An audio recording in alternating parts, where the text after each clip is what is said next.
উল্টো রথযাত্রার দিন ভুলেও মুখে তুলবে না এই 4টি সবজি, না হলে পরিবারে আসবে চরম বিপদ। বন্ধুরা, ভগবান শ্রীকৃষ্ণ আগেই সাবধান করেছেন যে খিদে পেলে মরে গেলেও উল্টো রথযাত্রার দিন মুখে তুলবে না এই 4টি সবজি।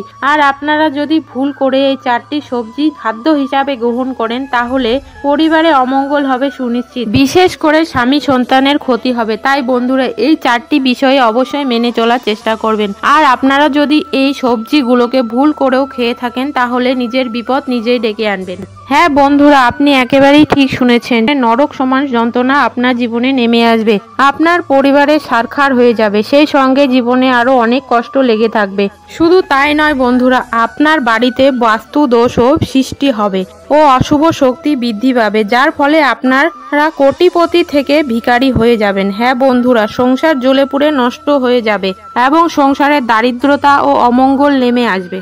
কেননা এই 3-4টি জিনিস আপনারা এই পবিত্র রথের দিন খেয়ে থাকেন, তাহলে আপনার জীবনে একের পর এক আর্থিক সংকট যেমন নেমে আসবে, ঠিক সেই সঙ্গে আপনার পরিবারের প্রত্যেকটি সদস্যের সর্বনাশ সুনিশ্চিত রূপে হবে।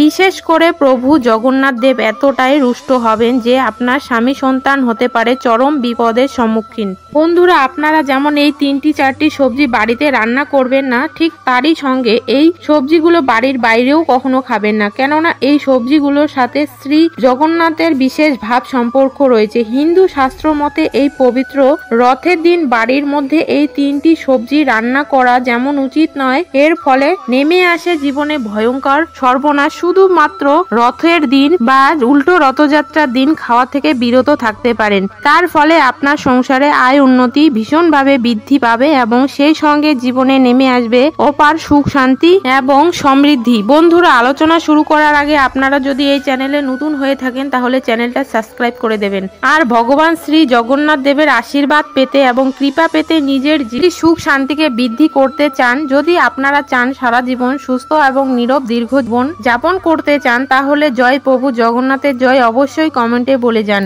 বন্ধুরা, সবার প্রথমে জানাবো যে কোন 3টি বিশেষ খাবার বা সবজি, যে সবজিগুলো ভুল করে আপনারা মুখে তুলবেন না।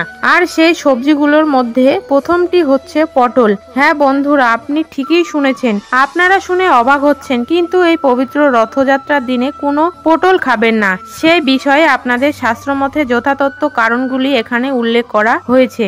শাস্ত্রে বলা হয়েছে যে প্রভু জগন্নাথ দেব যে জ্বরে আক্রান্ত হন, সেই জ্বরে তিনি রাজসজ্জার বদলে পটলের বালিশের মধ্যে তিনি শুয়ে থাকেন রথযাত্রার দিন পর্যন্ত। তাই কোনো ভক্ত যদি রথের দিনকে বাড়িতে পটল রান্না করে আর পটল খায়, তাহলে প্রভু জগন্নাথ দেব তার উপর তো রুষ্ট হন।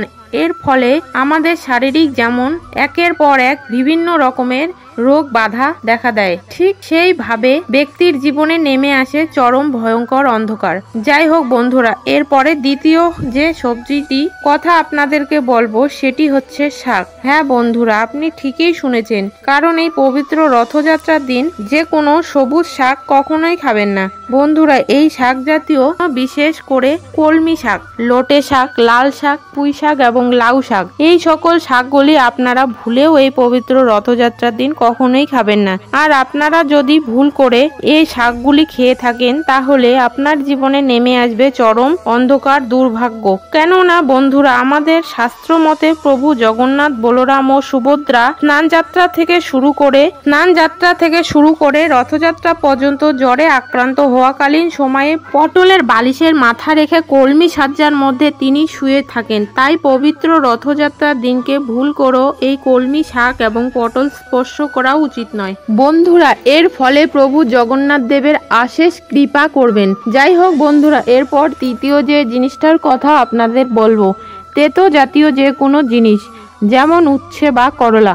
বন্ধুরা, ভুল করেও কিন্তু এই উল্টো রথযাত্রার দিন উচ্ছে বা করলা কখনোই খাবেন না, কারণ বন্ধুরা আমরা প্রত্যেককেই জানি প্রভু জগন্নাথ দেবের যে কাঠামোটি সেই নিম কাষ্ঠ দিয়ে তৈরি করা হয়। তাই রথের দিনকে নিম পাতা তো একেবারেই খাওয়া যাবে না। ঠিক তারই সঙ্গে সমস্ত তিতো জাতীয় জিনিস থেকে যদি নিজেকে বিরত রাখতে পারেন তাহলে আপনার এবং আপনার পরিবারের অবশ্যই মঙ্গল হবে। কিন্তু বন্ধুরা, এই জিনিসগুলোর মধ্যে থেকেও বড় কথা হলো উল্টো রথের দিনকে স্পেশাল ভাবে যেই জিনিসটি খাওয়ার একদমই উচিত নয়, কোনো সামুদ্রিক জিনিসপত্র। বন্ধুরা, শাস্ত্র মতে মনে করা হয় এই দিন কিন্তু নিরামিষ খাওয়া অতি অবশ্যই প্রয়োজন, কিন্তু আমরা অনেকেই সময় বা ছুটির দিন ভালো মন্দ খাওয়ার খেয়ে থাকি বা মাছ মাংস ভক্ষণ করে থাকি। কিন্তু বন্ধুরা, এই উল্টো রথযাত্রার দিন সামুদ্রিক কোনো বস্তু বা সকল খাবার রয়েছে যে সকল খাবার আপনারা ভুল করেও খাবেন না। হ্যাঁ বন্ধুরা, সমুদ্র থেকে যে সকল জিনিস আমরা পাচ্ছি, যে সকল দ্রব্যগুলি আমরা পাচ্ছি, মাছ, কাঁকড়া, আরো অনেক কিছু, এই সকল খাবারগুলি আপনারা ভুল করেও খাবেন না। কারণ জগন্নাথ দেবের মূর্তি তৈরির নিম কাষ্ঠ বা দারু ব্রহ্মা কাষ্ঠ সমুদ্র দিয়ে ভেসে এসেছিল এবং সমুদ্রের পাশে প্রভু জগন্নাথ দেবের অবস্থান করেছেন। প্রভু জগন্নাথ দেবের জগতের দেব এবং সেই সঙ্গে এটাও বলা হয় তিনি পুরীর রক্ষাকর্তা। তাই তিনি যখন রক্ষাকর্তা, তিনি জলেরও রক্ষাকর্তা হয়েছেন। তাই বন্ধুরা, অত্যন্ত একটি দিন আমিষ আহার বা সমুদ্রের জিনিস খাওয়ার থেকে বিরত থাকুন। জগন্নাথ দেবের আশীর্বাদ ও কৃপা আপনাদের খুব ভালোভাবে পাবেন। বন্ধুরা, এই 3-4টি জিনিস আপনারা ভুল করেও উল্টো রথের দিনকে খাবেন না। এই জিনিসগুলির মধ্যে প্রথম হচ্ছে পটল, দ্বিতীয় হচ্ছে শাক, আর সকল প্রকার শাক জাতীয় জিনিস না মানতে পারেন অন্তত কলমি শাক আপনি খাবেন না। তৃতীয় হচ্ছে তেতো জাতীয় জিনিস, যে কোনো জিনিস, এবং চতুর্থ হচ্ছেন দারু বস্ত্র কাষ্ঠ সমুদ্র দিয়ে ভেসে এসেছিল এবং নেশা জাতীয় জিনিস ভুল করেও খাবেন না। আপনারা যদি এই উল্টো রথযাত্রার দিন নিরামিষ খেতে পারেন সেটি অত্যন্ত ভালো হবে। বন্ধুরা, আপনাদের মধ্যে অনেকেই উল্টো রথযাত্রার দিন আমরা পালন করে থাকি, অনেকেই পালন করে না। কিন্তু আপনি এই উল্টো রথযাত্রার দিন পালন করুন বা না করুন, অত্যন্ত পক্ষে এই দিনটি 4টি খাবার থেকে নিজেকে অবশ্যই বিরত রাখুন, নতুবা আপনার পরিবার ছারখার হয়ে যাবে, আপনি কোটিপতি থেকে ভিখারি হয়ে যাবেন, সংসারে দারিদ্রতা এবং অমঙ্গল নেমে আসবে, সেই সঙ্গে আপনার সংসার অশান্তি দুর্ভাগ্য নেমে আসবে, চরম দারিদ্রতার সম্মুখীন হতে হবে। তাই দয়া করে 3 থেকে 4টি জিনিস খাওয়ার থেকে নিজেকে বিরত রাখুন।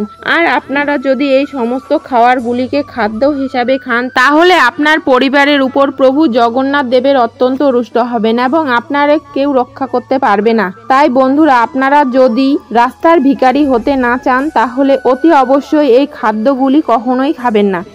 এছাড়া যদি আপনারা সৌভাগ্যের অধিকার হতে চান তাহলে এই রথের দিনকে সন্ধ্যাবেলায় জগন্নাথ দেবের মূর্তি বা চিত্রের সামনে আরাধনা করুন।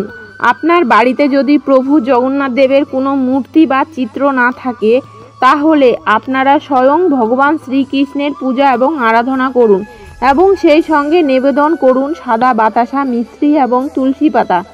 বন্ধুরা, যদি এই 3টি জিনিস দিয়ে প্রভু জগন্নাথ দেব এবং ভগবান শ্রীকৃষ্ণের পূজা এবং আরাধনা করেন এবং তাহলে জগন্নাথ দেবের আশীষ কৃপায় আপনি ধনবান হয়ে উঠবেন। প্রভু জগন্নাথ দেবের আশীষ কৃপায় আপনার সুখ শান্তি সমৃদ্ধি দিনে দিনে বৃদ্ধি পাবে এবং আপনি যে বাতাসা, মিশ্রি এবং তুলসী পাতা প্রভু জগন্নাথ দেবের উদ্দেশ্যে নিবেদন করেছেন সেই মিশ্রি, বাতাসা এবং তুলসী পাতা সপরিবারে প্রসাদ স্বরূপ গ্রহণ করুন। এর ফলে সারা জীবন সুস্থ নীরব জীবন যাপন করুন। তো বন্ধুরা, আপনারা যদি তথ্যগুলি পেয়ে উপকৃত হন তাহলে ভিডিওটি একটি লাইক করে জয় শ্রী জগন্নাথ দেবের জয় লিখুন।